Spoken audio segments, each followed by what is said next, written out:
soulagé parce que c'est quand même 2 semaines assez costauds au niveau, surtout physiquement et mentalement, parce que les pièces elles sont pas toujours simples. On a fait notre première pièce internationale. On a aussi fait une pièce régionale avec une tolérance pour les internationales, donc c'était un peu plus complexe. Donc ouais, ça soulage un peu. Moi je trouve que ça s'est plutôt bien passé. On a bien rigolé et puis on a bien bossé. Après il y a eu des pièces meilleures que d'autres. Mais, C'est le montage en élévation, c'est que du coup on a un peu tous cherché compliqué alors qu'il fallait faire simple. Donc là-dessus on a un peu tous foiré, donc ça nous a fait perdre du temps, on a perdu des codes, donc c'est une globalité. La motivation elle est là, j'aime bien, ça démarre bien. S'ils sont soulagés de finir les 2 premières semaines, c'est que ça va être de plus en plus amusant. C'est qu'on va commencer à gentiment monter le rythme aussi, c'est le but de l'entraînement. Donc je ne sais pas dans quel état d'esprit vous êtes pour les prochains entraînements là. Ah ouais, non, là c'était bien plus étendu, ça veut dire qu'en fait à chaque pause on allait discuter les uns avec les autres pour savoir un peu nos techniques de montage, comment on avait procédé, où on a été niveau avancement, tout ça. Donc non, là c'est une ambiance un peu plus calme. c'est plus tourné vers l'échange. Ouais, c'est surtout. Savoir comment l'un veut faire, comment l'autre veut faire et se dire ok, il y a ça aussi comme possibilité. Qu'est-ce qui pourrait le plus coller à ce que moi je veux ou au résultat que je veux avoir quoi. Et derrière, ça permet de faire des mixtes et tout. C'est le but de la formation, c'est de mettre en avant l'échange, c'est de mettre en avant le partage, c'est de constituer l'équipe et faire en sorte qu'ensemble ils arrivent un peu plus à être productifs que chacun de leur côté. Mais il faut pas hésiter, il faut foncer parce que c'est un concours qui est, moi je trouve qu'il est super bien parce qu'on apprend énormément de nouveaux métiers, on apprend vite et après on apprend aussi sur soi, ça veut dire que des fois quand la pièce elle se passe pas comme on veut, on est obligé d'avoir une réaction qui soit claire et efficace parce que si on n'a pas ça, c'est mort, ça veut dire que la compétition on peut la mettre de côté. Ouais non, je dirais qu'il faut foncer sans hésiter. Ça nous permet d'acquérir énormément de compétences en, on va dire, moins de temps, en s'y donnant à fond, et justement à se connaître beaucoup plus sur le tempérament, comme la patience, des choses comme ça, quoi, parce qu'on a vraiment un temps limité comparé à d'autres concours comme le MAF. C'est ça, c'est développer des compétences malgré le chrono, malgré la pression, malgré les aléas, tout ce qui peut se passer pendant un concours. Savoir réagir en fonction de tout ça.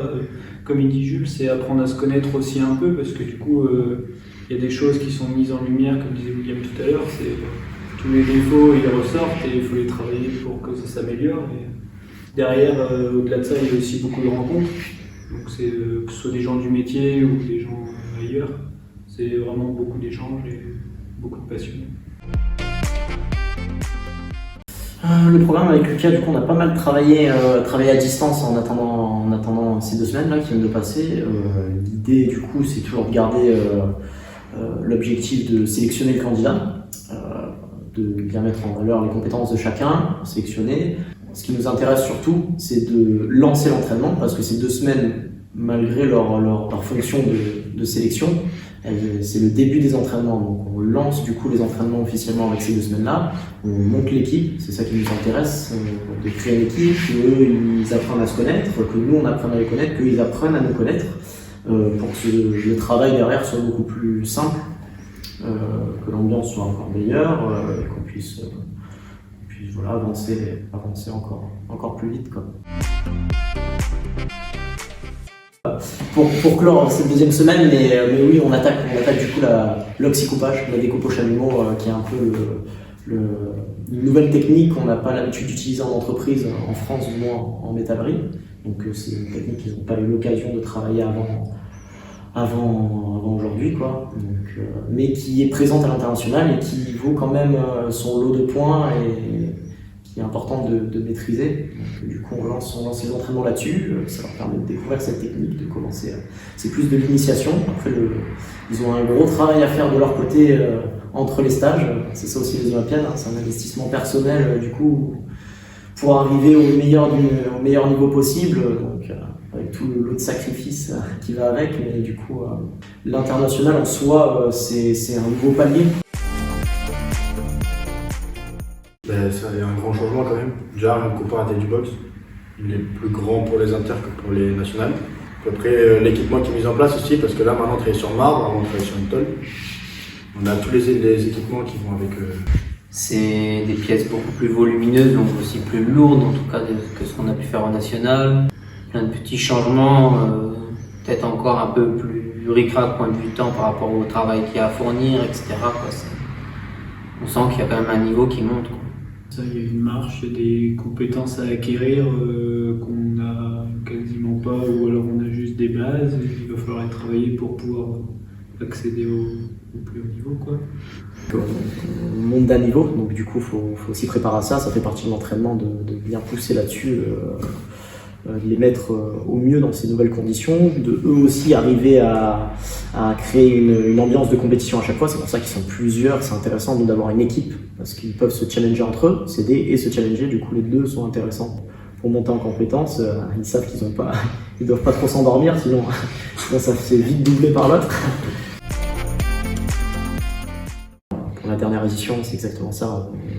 On se tire la bourre, on se met la pression de manière saine et bienveillante à chaque fois, mais toujours pour tirer le meilleur de chacun d'entre nous. Et voilà, après, le stage en lui-même, on a quand même un rythme, comme ils l'ont dit, sur les pièces qui est assez intense. On réduit un peu les temps pour les mettre, pour essayer d'optimiser la fabrication, d'être le plus efficace possible, tout en gardant les objectifs des pièces. Les journées d'entraînement, du coup, en dehors de la partie purement compétition, elles sont longues, parce qu'on commence tôt, on finit tard. 6h30, du coup de 6h30 à 7h, c'est réveil musculaire. De 7 à 8, on est au petit-déj, après on file directement à l'atelier. Et après, on termine la journée généralement vers 17h45, avec une pause de 1h15 le midi. Et après, du coup, le soir, on mange de 19 à 20. Après, de 20h à 21h, 22h, on fait un débrief. Moi, je pense surtout au pliage. Je sais pas trop pour vous.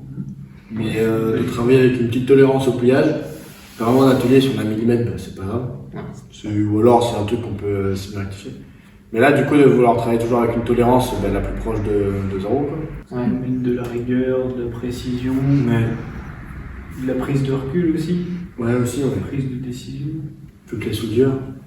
Prendre le temps, mais prendre un temps qui est quand même déjà limité. Donc c'est pour ça se concentrer sur l'essentiel, sur les objectifs qu'on a dans une pièce. Après, du coup, la grosse différence qu'on peut voir aux Olympiades, au niveau international, du moins, qu'on ressent le plus au niveau international, du coup, c'est on se rapproche vraiment au niveau mondial, le métier est plus affilié à l'industrie. Donc c'est des compétences, des fois, qui se retrouvent plus dans le métier de l'industrie.